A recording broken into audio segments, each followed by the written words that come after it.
Good morning everyone, কেমন আছো সবাই? নিশ্চয়ই খুব ভালো আছো, আমিও খুব ভালো আছি।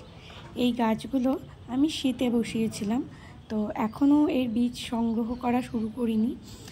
এই কটা গাছই হয়েছিল, আমি এবার বীজ থেকে নতুন চারা বানাতে শিখেছিলাম, তো এই কটা কালার আমি করতে পেরেছি। তো গাছগুলোর অবস্থা কিন্তু খুব ভালোই ছিল। এখনও দেখো পুরো ঝুড়ি ভর্তি করে ফুল হচ্ছে, কিন্তু মাঝখানে বৃষ্টিতে গাছগুলোর অবস্থা একটু খারাপ হয়ে গেছে। এই ফুলগুলোর সাইজ ছোট হয়ে গেছে, যেহেতু খুব রোদ একদম ছাদে থাকে, টানা রৌদ্রের মধ্যে। আর এটা কি লঙ্কা বলো তো? এটা কিন্তু সাদা লঙ্কা, তো পেকে লাল হয়ে গেছে।